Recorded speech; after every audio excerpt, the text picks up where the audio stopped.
Hello, Sydney. It's an honor.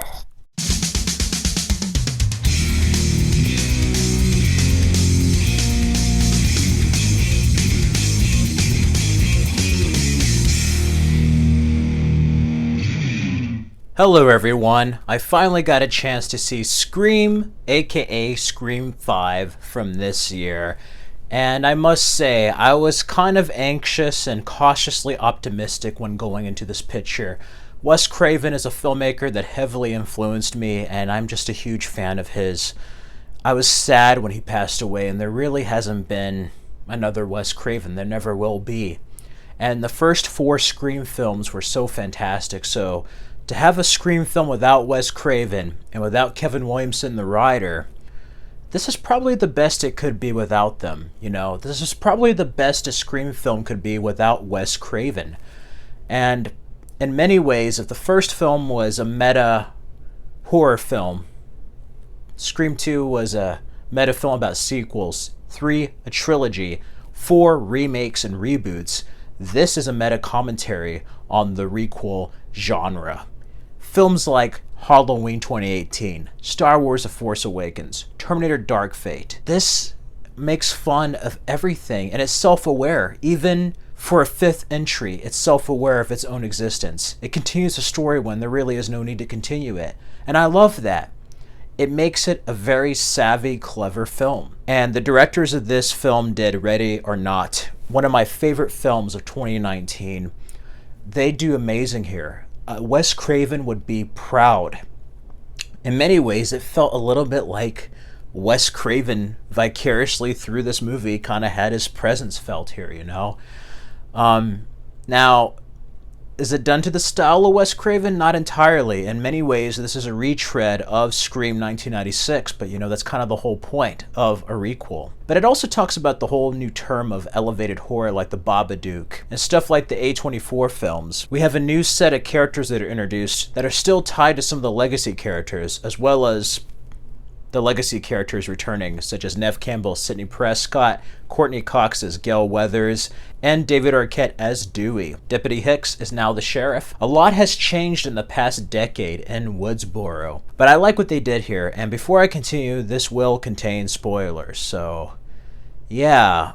In many ways, this film has the highest body count and just level of dread probably the series has had since Scream 2. You know, there is a lot more gore and kills in the other ones, but I have not felt a level of danger since the second film, where even the main characters are not safe. And what I loved about Wes Craven is that he never tried to make the same movie over and over. This one kind of does that, but I like what they do. They make a commentary on Hollywood and just the requel genre in itself. We get brief audio cameos from Drew Barrymore as the school principal and Matthew Lillard in one of the fake stab films. But we also get to see a cameo from Frederick as Billy Loomis, and we discover that Melissa Barrera's character is in fact Billy Loomis's daughter, and that's very interesting that they did that. In many ways, it also kind of ties back to Halloween.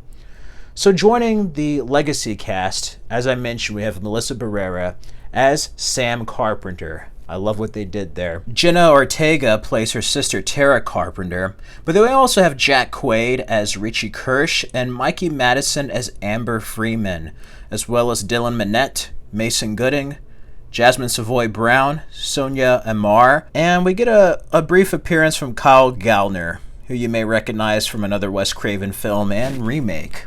And each member of the cast does a wonderful job in this film. One of my little nitpicks, it's a tiny nitpick, is that some of the kids, the actors that play them, are like in their mid to late 20s. And you could tell they're older. Yes, they're older in the first film as well, but Wes Craven and a lot of the films try to get age-appropriate actors and added more authenticity, where here I'm like, it feels like they're too old. And you know, I love the first 4 films. I love Scream, the TV show, the first 2 MTV seasons. Too bad they never resolved the ending. I didn't like that VH1 season. That was season 3. It was horrible. But this one, in many ways, was similar to the MTV Scream with the use of technology. Ghostface using, like, hacking into, like, security and, like, the Alexa and stuff like that. I found that very fascinating. Using text. There is a commentary on toxic fandom, and I love it. I also love how they poke at these filmmakers who feel like they're above the legacy of these franchises. I love the dig they did towards Rian Johnson on the 8th installment, the Knives Out director. And then Jack Quaid, where he's just like, I really feel like the series jumped the shark at the 5th entry, and it's at the 5th entry. I love it. I love seeing Sydney back. Even though it's a brief role, we get to find out that she married Mark, who's Mark Kincaid from Scream 3. They have twins. Dewey and his wife, Gail, are no longer married, much like David Arquette and Courtney Cox in real life. And Dewey just kind of fell into a spiral. He got his limp back. He wasn't going to therapy. So he's no longer sheriff. So we get to see Deputy Hicks as sheriff. We get to see her as a mother to this kid. I love that stuff. I love seeing these characters return in some form or fashion. It feels like a natural progression from Scream 4. And then we have these new characters. And, it starts off with Jenna Ortega getting attacked, talking about elevated horror. I love Ghostface, how he just says that, like, elevated horror sounds boring, We also get Randy's sister. We get to see his nephew and niece. That was really cool. I love the callbacks there. But if anything, this film is so fucking brutal at times. Like, oh my god, the kills are there immediate, fast, no one is safe. And Dewey dies in this, and I have mixed feelings about it. I love how they did it. I wish the execution of it was a bit better. But Dewey's always been kind of dumb sometimes, so to go back, yeah. But somebody had to die. If you get to this many entries, it starts to become boring unless one of the legacy characters dies. Thankfully, it wasn't Sidney Prescott, but Dewey had a very brutal death. I love the callbacks to the original film with the house, but once Dewey dies, that adds a level of stakes and an emotion, and brings a reason why Sidney Prescott returns to Woodsboro, why she teams up with Gail Weathers, and why they're helping these new kids who are basically the new final girls of this film. If anything I have against this film is that the killer reveals are very obvious. You automatically know who the killers are going to be. One of them I wasn't sure on. The other one, definitely. But as the movie progresses, it becomes more and more obvious. Where on the previous 4 entries, there were some reveals that really took me by surprise, especially in Scream 2 and 3. This one, not so much, but again, I love what they did with it. It was almost the same as Scream 4, with the whole fan film, fans guiding the new storyline for sequels for a franchise that's lost its way, but they did it through the view of a requel rather than a remake reboot. And I felt that was very relevant. And yeah, they have a final showdown bloodbath at the original house, at Stu's house.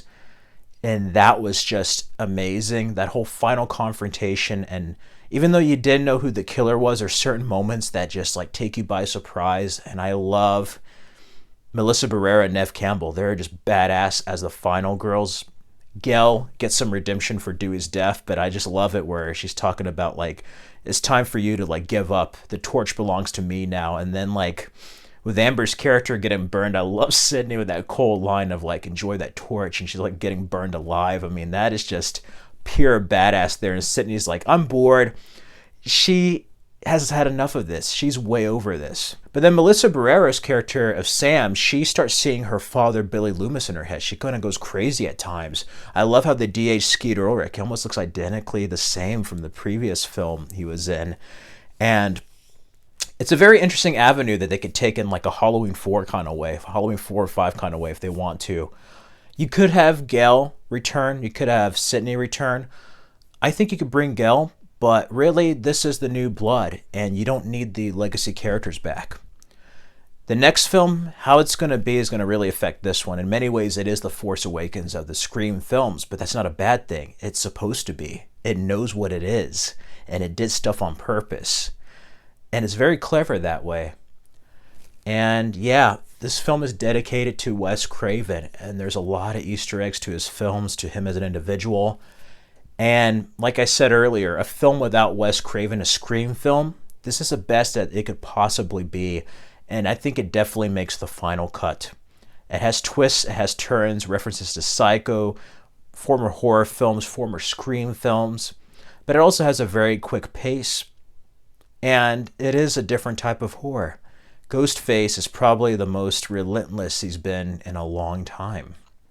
And I love that.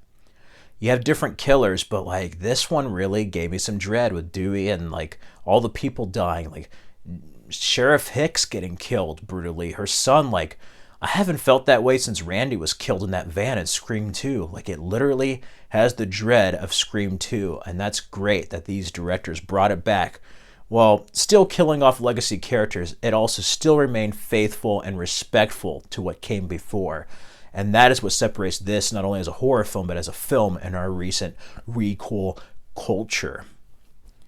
And yeah, I enjoyed it. It was better than I thought it was going to be. And as a Scream fan, it's a worthy addition to the collection. If I had to give it a score, I'd give it a 3.5 out of 5. And for me, my favorite Screams are still 1 and 4. This is right there with 2, like in the middle, for me, personally. Many people hate this film. Many people love this film. Regardless, I think it's worth a view, and it definitely makes the final cut. It's nice to have a good old-fashioned slasher film, and after Halloween Kills, I was kind of happy with Scream. We got those 2 films. We're getting new Texas Chainsaw. Who knows what's going to happen in the future. They're about to film Scream 6. I hope they can keep the momentum up without taking this series too far. I don't want it to be like the Fast and Furious, because Scream has actually been pretty consistent. It has its stronger and weaker entries, but it's been a pretty consistent franchise so far. And for the horror franchise, for horror films, to be this good after 2 films is a very rare thing.